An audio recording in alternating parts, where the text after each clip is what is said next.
Sometimes, fate chooses the cruelest way to reshape a person's life. James Riley, a 35-year-old Marine Corps EOD tech, learned this the hard way in the suburbs of Mosul. A career military man, the pride of his family, he never imagined that a year later, he'd be confined to a wheelchair, the owner of a modest shop in Texas, married to a local beauty named Sarah. But even the wheelchair isn't the most grueling test he'd face. Because sometimes those we trust the most inflict the deepest wounds. Dust. It's everywhere, clogging your nose, crunching between your teeth, turning the day into a gray twilight. Jim rolls a piece of nicotine gum around in his mouth, a habit left over from his first tour in Afghanistan. Smoking's a no-go right now. Any spark could give away their position. Sweat trickles down his back, the body armor pressing into his shoulders. In front of him is a partially destroyed 3-story building that needs to be wired up before the others pull back. Jim can't help but think of his dad. He'd been an EOD guy, too, served in the Persian Gulf. And his grandfather fought in Vietnam. Rileys are built for war, son, his father used to say. Well, he was right. For the 4th year in a row, Jim was disarming and placing explosives in hotspots. Riley, you good? Mike Donovan, his squad leader, looks anxious. After years of working together, he knows that if Jim takes on a task, he'll see it through. Yes, sir.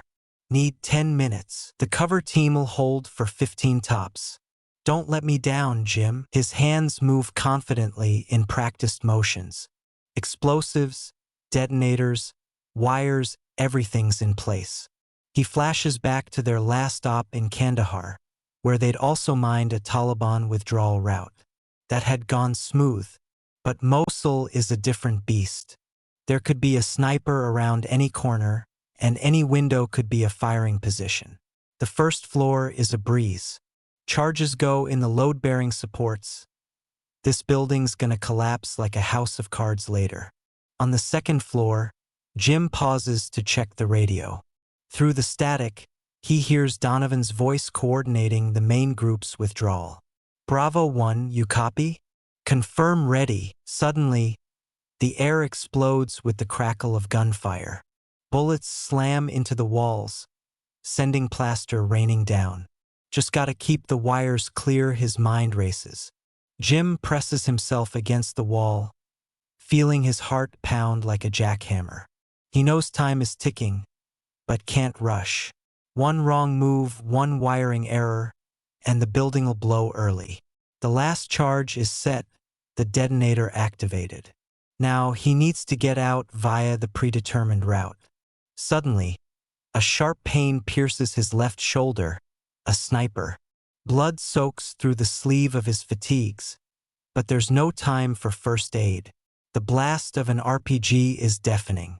The world starts to spin, everything blurs. The last thing Jim remembers is the ceiling slowly coming down on him like a heavy concrete slab. And somewhere in the distance, Donovan's voice on the radio, yelling, "Man down inside." I repeat, man down inside. The first thing he's aware of in the hospital is the smell. A sterile, lifeless smell of medicine and antiseptics. Then the pain. A dull, throbbing pain in his back, like someone had hammered a red-hot poker into it. And the most terrible thing, the emptiness. The emptiness where his legs should be. Spinal fracture at the L1 level. The doctor's words are like a death sentence. The chances of regaining mobility are minimal. I'm sorry, Sergeant Riley. Purple Heart, the highest military award for a combat wound, feels like a sick joke. Jim looks at the gleaming metal and sees the reflection of his shattered life. Nightmares haunt him. He's under the rubble again and again. Only now it's not just him. It's his future, all his dreams and plans. Rehabilitation stretches into months. Every day is a fight with his own body, with despair, with the pity in people's eyes. Jim learns everything all over again. sitting, dressing, transferring to a wheelchair. The physical therapist says he's making progress, but what kind of progress is it when half your body won't cooperate? Insurance and military compensation are generous enough to start a new life. He chooses New Braunfels, a small Texas town. It's quiet here, Jim thinks, gazing at the neat streets and old-fashioned homes. Maybe I'll finally find some peace. A small hardware store on Main Street seems like the perfect fit. Something practical, something people need. A two-story building with a spacious sales floor downstairs and an office upstairs that he can reach by elevator. Even a small stockroom, everything he needs. Then she shows up.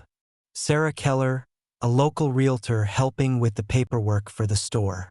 28 years old, vibrant, energetic, with a contagious laugh and a genuine smile. She doesn't look at the chair. She looks him in the eyes, listens to his war stories, admires his medals.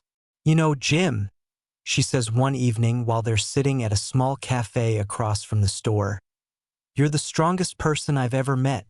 Anyone else would have crumbled, but you're building a new life." In her brown eyes, he sees admiration and something else, a hidden sadness. Later, Jim learns that she comes from a wealthy family that went bust a couple of years ago. Maybe that's why she's drawn to him. She sees a person who also lost everything but found the strength to get back on his feet. Their wedding is small but heartfelt. Donovan, who flies in from DC, jokes that Jim has finally found someone who will boss him around better than any Marine sergeant ever could. Sarah laughs and kisses her husband, and the guests applaud. Life starts to get back on track. Sarah takes over the sales floor. She's a natural salesperson, knows how to work any customer. Jim handles the books in his office upstairs, which he reaches by elevator. Business is going well. In a small town, everyone knows each other, and the reputation of the store's owner, a former Marine and war hero, draws customers in. But sometimes, especially in the evenings, Jim catches strange looks from his wife, a mixture of pity and longing. He sees her looking out the window at the passing cars, as if dreaming of being somewhere far away from here. Can he blame a young, beautiful woman for finding it hard being with a wheelchair-bound husband in a small, sleepy town? At night, when Sarah's asleep, Jim often sits in his office, stroking his trusty M4, which made it through Afghanistan and Iraq with him. The rifle is the only thing he has left from his old life. It's a silent witness to his past victories and the only friend who doesn't look at him with pity. Sometimes he picks it up, and his fingers automatically fall into the familiar grooves of the stock. In those moments, he feels whole again. No one in town knows about the sleepless nights in his office, about the nightmares that send him back under the rubble in Mosul over and over. To everyone else, he's a symbol of resilience, a man who built a new life after a terrible wound. But something tells Jim that this new life is about to change, and those changes will be far worse than anything that happened in Iraq. Chapter 2, Chicharito. The Texas summer was particularly brutal. The scorching air shimmered above the asphalt, turning the streets of New Braunfels into something like the desert, all too familiar to Jim from Iraq. Maybe that's why he noticed the thin figure by the store doors right away, when the sky finally opened up in a downpour for the first time in a month. There was something about that soaked teenager that reminded him of himself, the same haunted look that he'd seen in the mirror in the first few months after the injury. "We're closing up, honey." Sarah was already flipping the sign on the door when the kid knocked on the glass. "Come back tomorrow." Jim, who was watching the scene through the security cameras in his office, felt something clench in his chest. The monitor screens showed the image from different angles, a new security system installed on his insistence. A former soldier's paranoia, Sarah had laughed. But now these cameras gave him a complete picture of what was happening. Soaked clothes, stooped shoulders, a nervous glance around. "Hold on, Sarah." Jim pressed the intercom button. I'm coming down. The elevator slowly crawled down, and memories were swirling in his head. The same kind of rain in Fallujah, a frightened Iraqi boy begging for water. The doors opened, and Jim's wheelchair silently rolled into the sales floor. Let him in. The kid looked like a drowned sparrow, skinny, trembling, with big, dark eyes in a gaunt face. Above his right eyebrow was a fresh scar that hadn't fully healed. His t-shirt, clearly somebody else's, hung on him like a clothes hanger, and his jeans were worn through at the knees. But what struck Jim most was his posture. Straight, almost military, despite his tiredness and fear. My name is Miguel. His voice is quiet, with a soft Mexican accent. Miguel Hernandez. But everybody calls me Chicharito. Chicharito? Jim rolled closer, noticing how the boy instinctively recoiled before forcing himself to stay put. Little P. A faint smile flickered across the boy's face. That's what my mama called me. She said I looked like a pea small, but tough. His English had a kind of proper, schoolbook correctness mixed with the lilting rhythm of his native Spanish. Too correct for a regular illegal immigrant. Jim knew right away. This kid wasn't one of those who crossed the border looking for casual work. I just need a cardboard box, senor. Chicharito tried to sound confident, but his voice was betraying him. To sleep. I'll go in the morning. In this downpour? Jim shook his head. Sarah, get him a towel and something hot from the machine. And please, turn up the heat. The kid's shivering. Jim! A steely edge appeared in his wife's voice. Can I have a word with you? They moved to the side, near the paint display. The smell of fresh latex reminded Jim of the renovations they'd done before opening the store. Back then, Sarah was so enthusiastic, making plans. Now her face only expressed anxiety and irritation. Have you lost your mind? She leaned in, lowering her voice to a whisper. He's clearly an illegal. We don't need problems with immigration. We have a business, a reputation. He's a kid, Sarah. Jim's voice was calm but firm. A scared kid. He's a criminal, she almost hissed. We can't. We can. Jim wheeled his chair towards Chicharito. And we will. Something in his tone silenced Sarah. This voice, the voice of a Marine sergeant, she hadn't heard before during their marriage. It had the same steel as his eyes when he spoke about the war. Half an hour later, they were sitting in the store's back room. Chicharito, wrapped in a blanket, was warming his hands on a paper cup of hot chocolate. On the table in front of him was a sandwich from the vending machine, but he barely touched it. Jim wasn't pushing it. He knew how hard these kinds of talks were.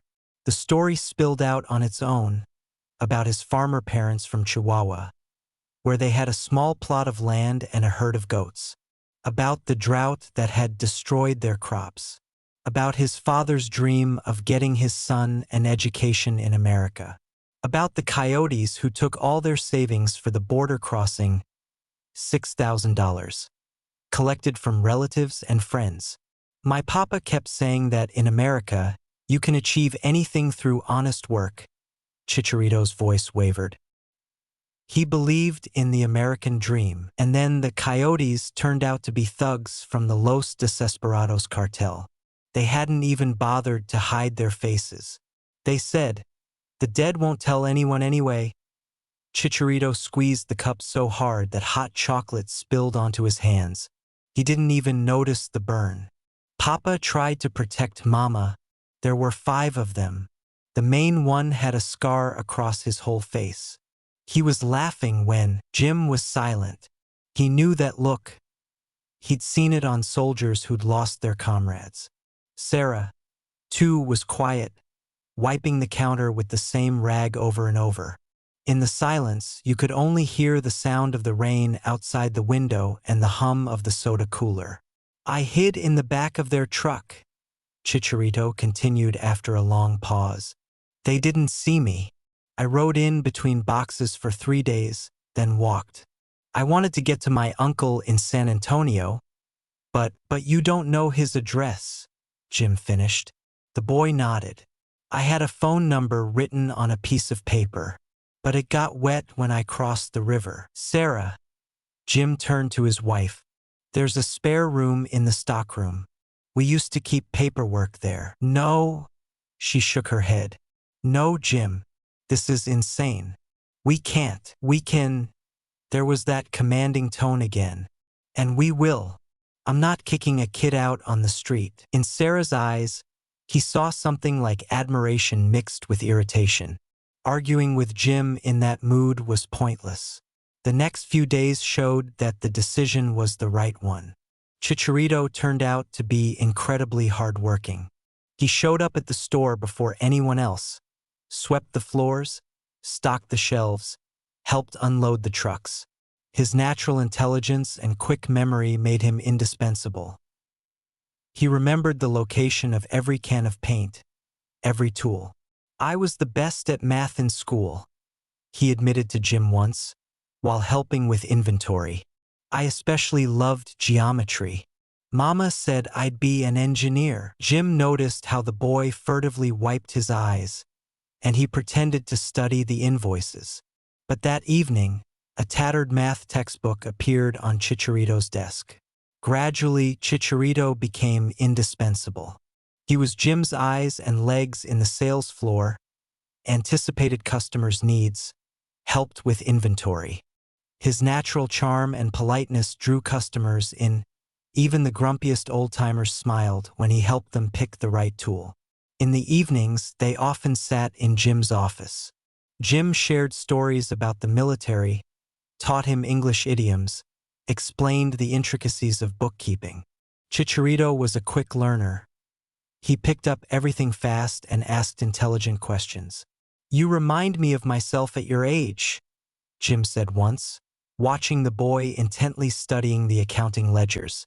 "Just as stubborn." Chicharito smiled now. He was smiling more often. "And you remind me of my papa, Senor Jim.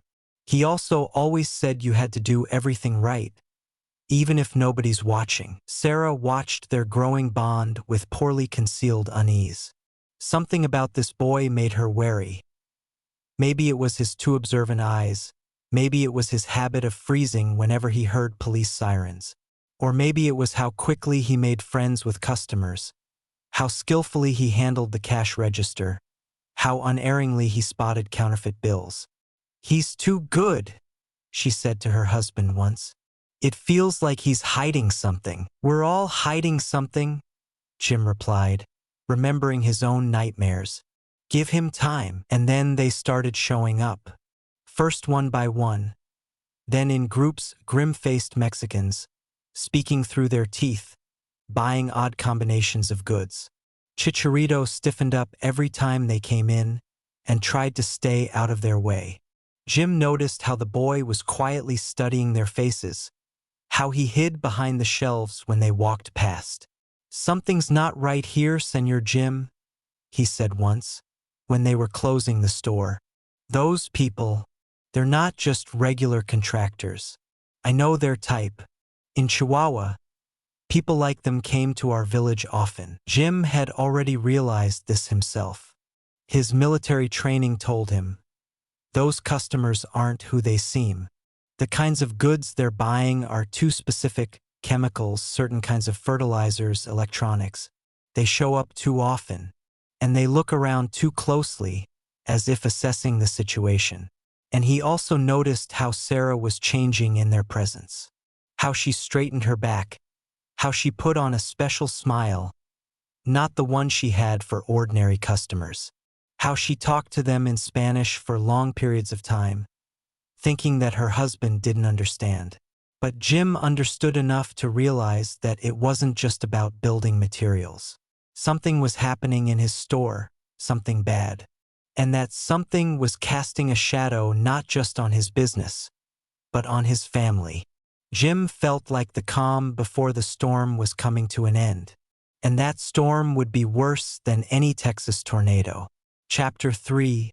suspicions. An EOD tech only makes one mistake. Jim had learned this truth back in training. But now, he had this nagging feeling that he had already made a mistake a long time ago. He just hadn't wanted to see it. Strange customers, unusual orders, Sarah's anxious behavior. It all added up to a picture that he was refusing to acknowledge. Until today. His office on the second floor of the store was perfectly organized, a military habit ingrained in his soul. Invoices neatly organized into folders, every document in its place. His trusty M4, polished to a shine, was hidden in a special safe behind a picture of Marines. Jim was going through another order from a construction company when something caught his attention. Ammonium nitrate, 50 kilos. Acetone, 20 liters.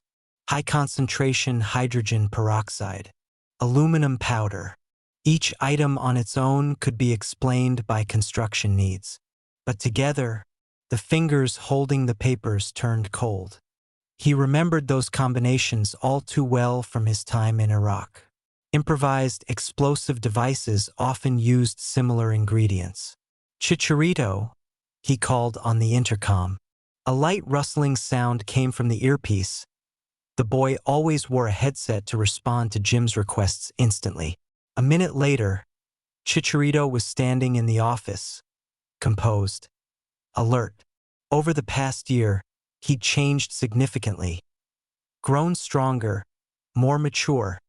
A confidence appeared in his eyes. But now, Jim noticed that the caution had returned.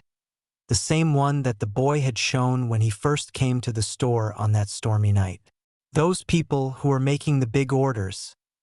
Jim laid out the invoices on the table. You said you recognized their type. Tell me more about it. Chicharito stiffened, his fingers nervously tugging at the edge of his shirt, his only habit that gave away his agitation.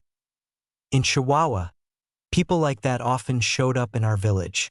They talked about construction and renovations, but everyone knew they were from the cartel. Papa forbade me from even looking in their direction. He said, Miguel, remember, when these people come, the honest ones look away, and the corrupt ones start to smile. The corrupt ones start to smile. The phrase echoed in Jim's head. He remembered how Sarah changed in the presence of these customers. And here, did you notice anything unusual about their behavior? The boy hesitated, as if gathering his thoughts. Senora Sarah, he hesitated.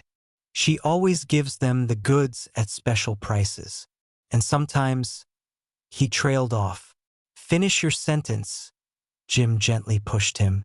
You know the truth is important to me. Sometimes, part of the goods go under the table. I saw it when I was stocking the tools. She thinks no one notices, but He lowered his eyes. I'm sorry, Senor Jim. I should have said something earlier. Jim shook his head. You did the right thing, hijo. He didn't even notice himself switching to the Spanish sun. Now I need your help. Real help. That evening, after Sarah left for a meeting with suppliers, Jim called his old friend from Marine Corps Intelligence, Mike Donovan. He'd come to the wedding a year ago, left his number, just in case. Looks like that case had come up. Jim. Mike's voice on the phone sounded surprised. Long time no hear. How's the store going? Mike, I need help. Off the books. Jim gave him a quick rundown of the situation, leaving out his suspicions about his wife for now. Donovan whistled. You know, buddy, usually I send people through official channels, but you're no ordinary guy, right? He heard a smile in his voice. Expect a package. 3 days later, a courier delivered an inconspicuous box. Inside were small GPS trackers disguised as product labels. State-of-the-art tech, Mike explained over a secure line. The military isn't even using them yet. The battery lasts a month. The signal's low profile, practically impossible to detect. The main thing is to stick them to the goods so they don't notice. Chicharito proved invaluable in this operation. His nimble fingers would discreetly attach the trackers to the containers while he was supposedly checking the order. Years of working in the fields had taught him to be attentive and cautious. Jim tracked the movement of the tagged goods via a secure laptop provided by Mike. The first results appeared in a week. The truck with chemicals, which according to the documents was going to a mall construction site in San Antonio, went in a completely different direction. An abandoned warehouse on the outskirts of the city, a front company renting the site, strange movements of people and equipment at night. "It's a lab," said Mike, after analyzing the data. "And a big one. Judging by the volume of purchases and the nature of the chemicals, they're making not only meth but also explosives. Maybe for other cartels. But how did they pass the checks?" Jim looked at the photos of the front companies on the laptop screen. All the documents look perfect. Tax records, bank accounts, even certificates. "They have someone on the inside." Mike tapped his finger on the screen. "Someone who helps organize the supply chain through legitimate businesses. Someone with an impeccable reputation." Jim felt nausea rise in his throat. He already knew the answer, he just didn't want to say it out loud. The next 2 weeks turned into a real nightmare. Jim installed more cameras in the store, now recording every movement. Chicharito, who had been assigned to watch Sarah, reported every oddity. Strange phone calls, unaccounted for goods, secret meetings in the back room. Sarah was changing. Now Jim noticed things that he used to dismiss as fatigue or a bad mood. New, expensive clothes, jewelry she found in an old jewelry box. Late returns home, explained as urgent supplier issues. Phone calls she made only in her car or on the sales floor when she thought her husband was busy with accounting. "Senor Jim." One evening, Chicharito's voice on the headset sounded strange. "Can you come down to the back room? There's something important." When Jim went down, the boy was pale as a sheet. His hands were shaking as he held out his phone with the security camera footage. "That man who came in today, the head guy, I recognized him." "From where?" Jim felt his spine go cold. "He's the one who killed my parents." Chicharito's voice broke. "He's got the same scar across his whole face. He was laughing when he shot Papa. And now he's here, in our store, and Senora Sarah." Chicharito didn't finish his sentence. A choked sob came from his throat. Jim wheeled closer, put his hand on his shoulder. He knew that feeling, when the past suddenly catches up with you, punches you in the gut, steals your air. Mike sent the full file the next day. Ramon El Coyote Vargas, a former Mexican police officer, now one of the leaders of the Los Desesperados cartel. His track record was impressive. Dozens of murders, drug trafficking, racketeering. But his real specialty was creating legal channels for illegal businesses. "He uses women," Mike explained. "He finds vulnerable ones, dissatisfied with life. He charms them, offers them easy money and thrills. Usually, he chooses those who are stuck in small towns, dream of a big life, and then they can't get out. He keeps them on a hook using blackmail." Jim was silent, looking at the photos. Sarah coming out of an expensive restaurant with a man with a scar. Sarah handing over some documents in a parked car. Sarah laughing at a joke made by the murderer of Chicharito's parents.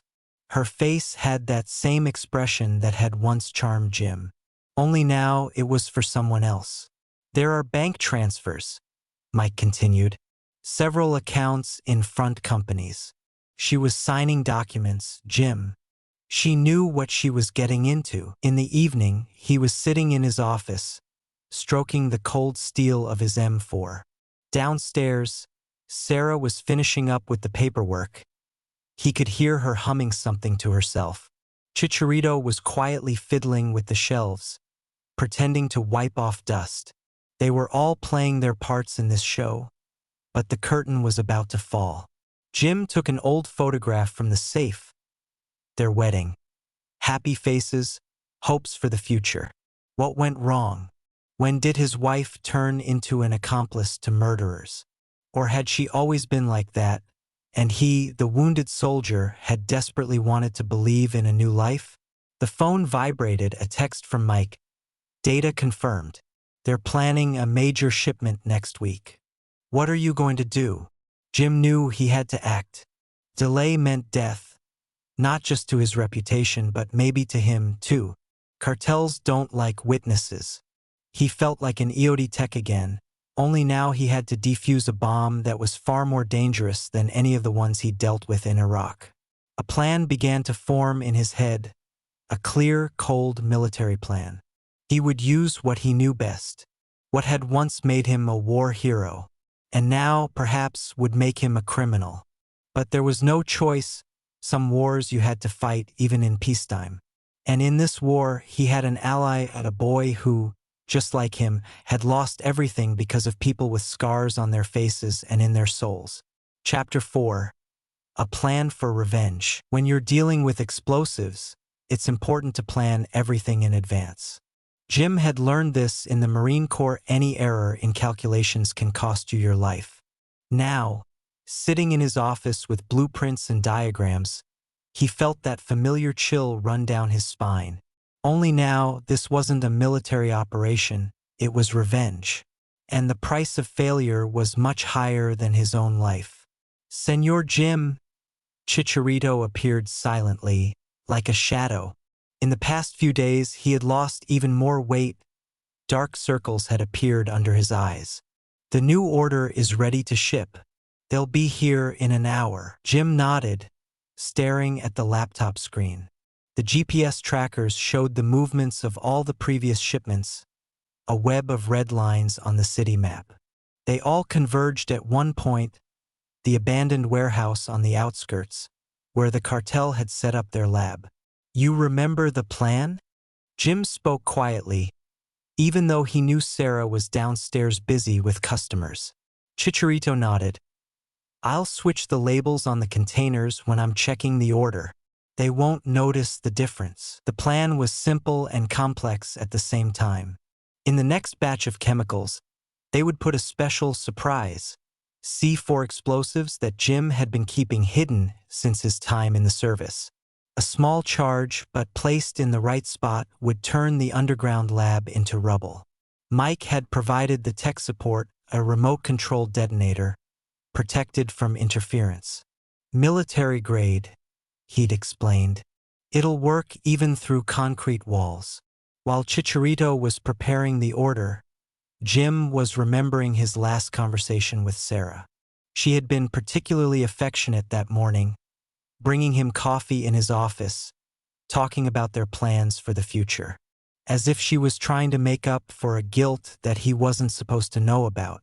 Honey, she had said, sitting on the edge of the desk, maybe we should go somewhere for the weekend? You've been working so much lately. He looked into her brown eyes, the same ones he had fallen in love with a year ago, and saw only lies. The beautiful, skilled lies of a woman who had betrayed not only him but also herself. Sorry, darling, he smiled. A lot of paperwork to catch up on. Maybe next time. She left, and he took the box with the explosives from the safe. His hands moved surely, remembering the skills he had hoped to never use again. C4 is as malleable as modeling clay. The detonator is tiny. No one would notice it among the markings on the container. Ready, Senor Jim? Chicharito's voice snapped him out of his thoughts. The truck is here. Through the security cameras, Jim saw Vargas's men loading the goods. Sarah was fussing nearby with the documents, adjusting her hair too often, a sure sign of her nervousness. Did she sense something? Or was it just the usual tension of playing a double game? When the truck moved, Jim turned on the GPS tracking. The red dot moved slowly on the city map. Everything as usual, the same road, the same turns. They didn't suspect what they were carrying in their truck. Senor Jim, Chicharito nervously pulled at the sleeve of his shirt. "Are you sure that no one will get hurt? There might be regular people." Jim shook his head. "At 3 in the morning, there are no regular people at an illegal drug lab, Iho. Only those who made their choice." They followed the truck's entire route to the warehouse. They saw them unloading the goods, carrying the containers inside. The GPS tracker showed the precise location of their package, right in the center of the building, where, according to intel, the main equipment was located. The waiting was the hardest part.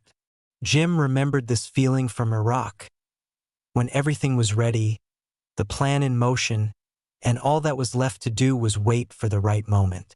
Chicharito was dozing in a chair, but his sleep was restless. He often twitched, mumbled something in Spanish. At 3 in the morning, Jim took the remote control.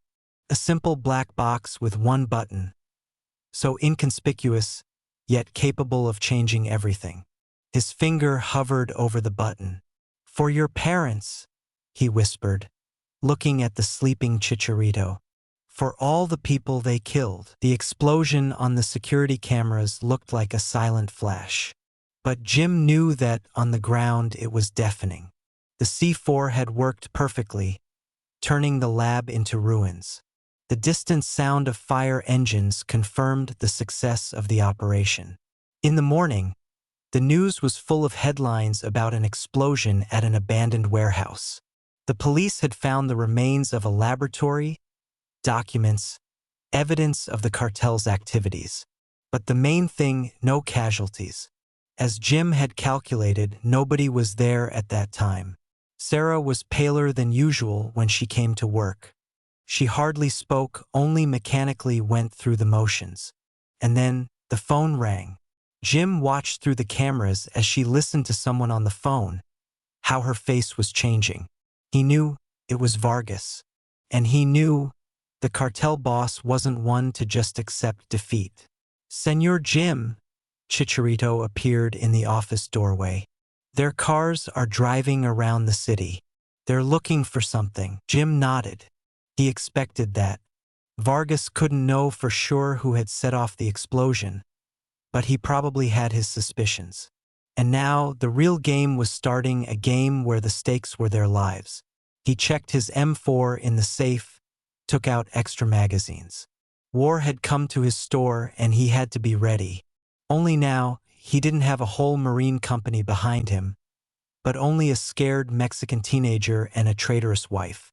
The surveillance cameras showed Vargas's men patrolling the streets around the store. They weren't in a rush, like predators, studying their prey before making the final strike. Jim knew this hunting style. Snipers in Iraq had done the same. They waited, studied, chose their moment.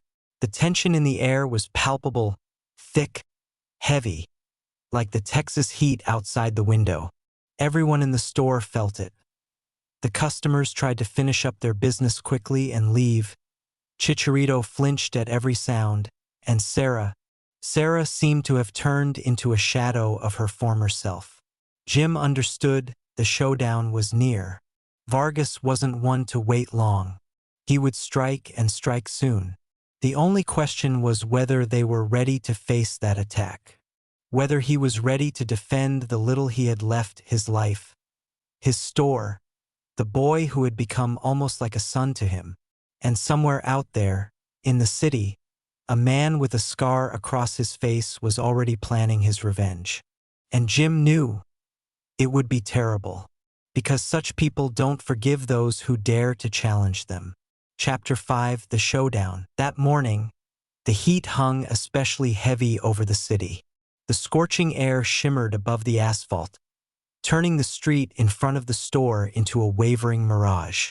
Jim watched the deserted road through the security cameras, absent-mindedly stroking the cold steel of his M4. This rifle had been with him in Fallujah, Kandahar, Mosul, everywhere where death was breathing down his neck. Now he could feel its breath again. He took an old photo out of his desk drawer, his Marine Corps graduation. Young, smiling faces. How many of them were still alive? And how many like him, had been changed forever, having faced war head-on. Next to it was another photo, the wedding photo with Sarah. The same smile, the same happy eyes. How everything had changed. Chicharito appeared in the doorway of the office, as silently as a ghost. In the past year, the boy had changed a lot. He'd grown stronger, more mature. But now, his eyes were filled with the same fear as on the night of their first meeting. "Senor Jim, they're here." 3 cars just parked around the corner. Jim nodded. He had already seen them on the monitors.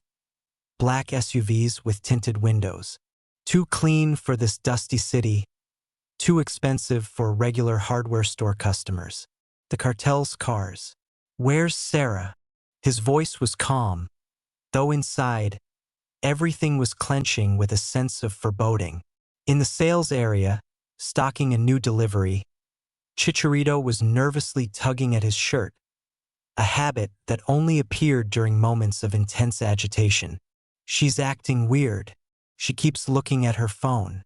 And she was crying in the back room. I saw it. Of course she was crying." Jim was sure of it. She knew what was about to happen. Vargas had probably warned her. Maybe he'd even promised to take her with him after he dealt with her unfaithful husband. Or maybe she finally realized what she'd gotten herself into, but it was already too late. The chime of the doorbell sounded like a death knell. On the monitors, Jim saw 4 people entering the store, tough-looking guys in expensive shirts, too heavy for the heat. They were probably wearing body armor underneath. And under the shirts, well, he'd seen enough of these people to know they were armed to the teeth.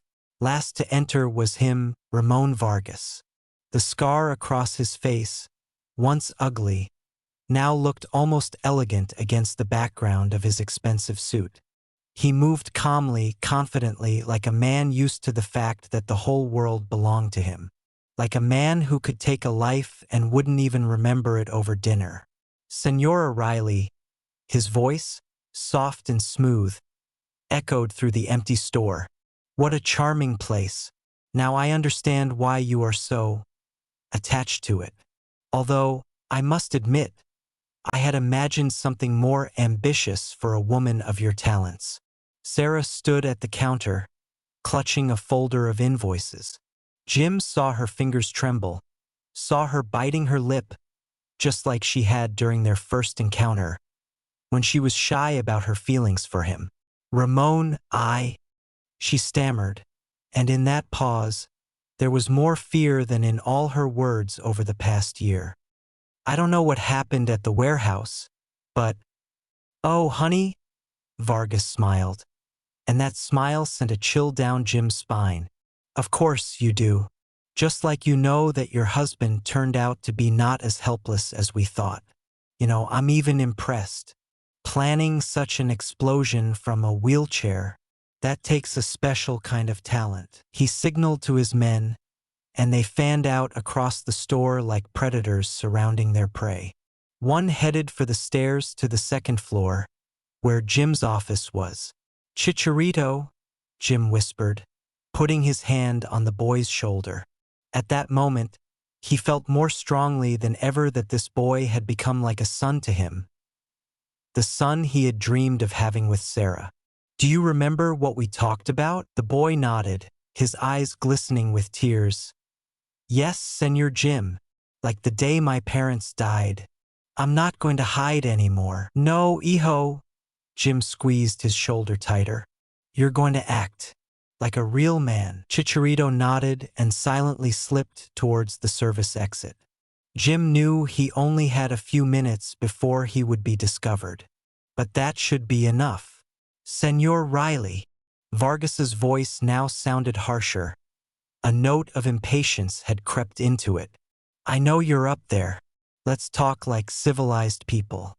After all, we have a lot in common. For example, the beautiful Sarah.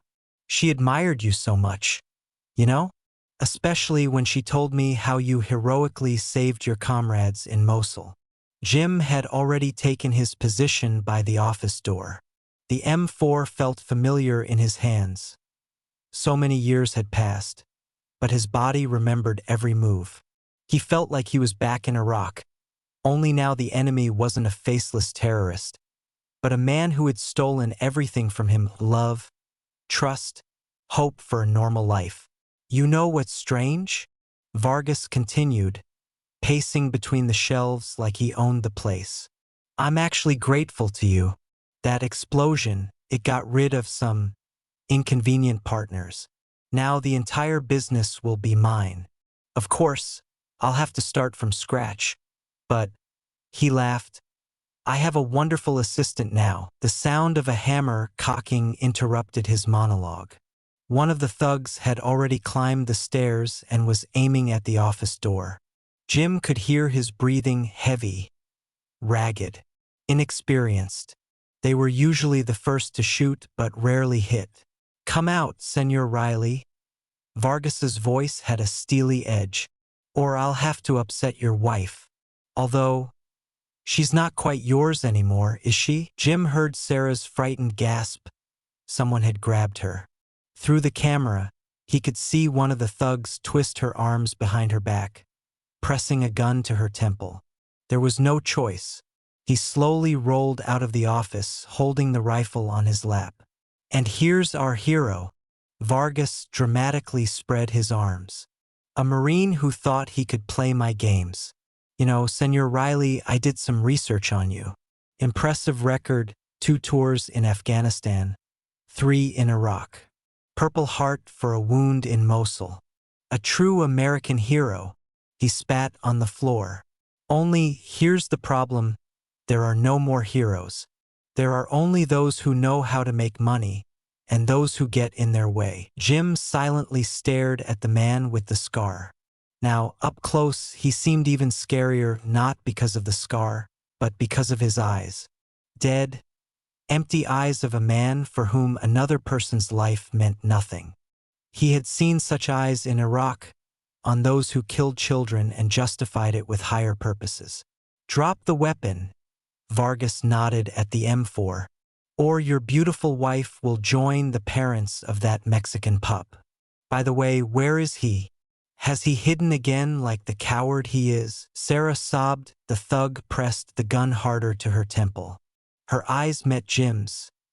They were filled with fear and remorse. For a second, he saw in them the girl he had fallen in love with a year ago. The girl who laughed at his jokes and wasn't afraid of his disability. Time seemed to stop. Jim looked at the woman he loved, who had betrayed him, but whom he still couldn't let go of. Traitor or not, she was his wife, and he had sworn to protect her. Till death do us part. Wasn't that what they say in church? The M4 fell to the floor with a dull thud. The sound seemed deafening in the tense silence of the store. That's right. Vargas smiled his snake-like smile. See, Sarah? I told you, all men are the same. Give them a reason to save a damsel in distress, and they lose their minds.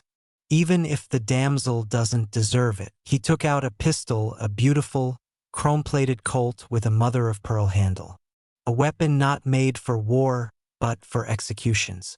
You know, I almost respect you, he said, pointing the barrel at Jim. You turned out to be smarter than we thought. But you forgot the main rule. Never mess with those who have nothing to lose. I had nothing until I took it myself. And you had everything, and you lost it all. The roar of a forklift broke through the air before Vargas could pull the trigger. The yellow machine, driven by Chicharito, burst out of the service corridor like a raging bull. In the cab, the boy looked so small, but his eyes were burning with a father's rage. The same rage that Jim had seen in the last moments of his father's life in Chicharito's story. Vargas only managed to turn around. The forklift's steel forks had already slammed him into a shelf of paint. The crunch of breaking bones was mixed with the crash of falling cans. White paint flooded his expensive suit, turning the cartel boss into a gruesome parody of a statue. Gunshots, shouts, the sound of breaking glass, Everything merged into a cacophony of chaos. The thugs opened fire, but Chicharito had already jumped off the forklift, taking cover behind an overturned counter. Sarah broke free and rushed to the exit, but tripped over scattered tools. Jim acted on instinct. Years of training took over. The M4 was back in his hands, the familiar recoil slamming into his shoulder. One shot, the thug by the stairs fell, clutching his shot shoulder. The second, the one holding Sarah, grabbed his knee, his gun flying off to the side. Vargas lay crushed under the forklift, his legs twisted unnaturally. His spine was obviously broken. The irony of fate, now he wouldn't be able to walk either. A hoarse laugh, more like a sob, escaped his throat. So, this is how it ends? A kid and a cripple defeated the great El Coyote. No! Jim rolled closer, keeping him in his sights. This is how the story ends for a man who thought he could take other people's lives with impunity. The sound of police sirens was getting closer. One of the neighbors had probably called the cops, hearing the gunfire. The remaining thugs rushed to the exit, but there, they were met by police cars. Senor Jim. Chicharito climbed out from behind his cover. Blood was trickling down his cheek from a small scratch, but his eyes were shining. Are you okay? Jim nodded, unable to speak. The adrenaline had receded, leaving only exhaustion and a strange feeling of emptiness. He looked at Vargas, writhing in pain, at the wrecked store, at the frightened but determined face of Chicharito. At that moment, the boy was more like his father than ever, the same direct gaze, the same unbending will. Sarah was sitting against the wall, hugging her knees. She was crying, silently, the way people who had lost everything cry. Jim wanted to go to her, say something, but the words got stuck in his throat. What could you say to a woman who had destroyed your life, but whom you still loved? The first police car stopped at the entrance, followed by a second, a third. SWAT officers rushed into the store, shouting orders. Jim slowly raised his hands, showing that he didn't intend to resist. Out of the corner of his eye, he saw them putting handcuffs on Sarah. She didn't even try to run, just stood there, her head down. "Forgive me," she whispered as they led her past Jim. I wanted something more. Not this little life in a little town." "I know," he replied quietly. "I wanted more too once. And then I realized, sometimes a small life with the right people is better than a big one with the wrong ones." Chicharito stayed close to Jim while the police led them through the cordon. He was shaking from what had happened, but his eyes held a strange mixture of fear and satisfaction. He had done what he couldn't do a year ago. He'd protected his new family. "You were very brave," said Jim, when they were seated in an ambulance for examination. "Your parents would have been proud of you." The boy cried for the first time all day, not from fear or pain, but from relief. "You know, Senor Jim, when I saw him again, I thought I'd die of fear. But then I remembered what you said, courage isn't the absence of fear, but the ability to act despite it." Jim pulled the boy towards him, hugging him tightly. He could feel Chicharito's heart pounding, his shoulders trembling. At that moment, he finally understood. It had all been worth it. All the losses, all the betrayal, all the pain. It was the price to pay to save one young soul from turning into a person like Vargas. Detectives interrogated them for hours. Mike sent all the necessary documents, confirming the cartel's connection to the lab. Surveillance camera footage, GPS data, bank transfers. Everything added up to a perfect case against Vargas and his organization. When the sun started to set, they were finally released. The store was sealed off as a crime scene, but Jim didn't care anymore. He looked at the setting sun, painting the sky with the colors of fire, and thought about how strangely life was organized. Sometimes you had to lose everything to find something truly important. Is it all over now? Chicharito asked quietly, as if afraid to break the peace that had come. Jim looked at the boy in whom he now saw a son, at the destroyed store that could be rebuilt, at the day that was taking with it the ghosts of the past. Yes, hijo, he replied. One story is over, but ours is just beginning.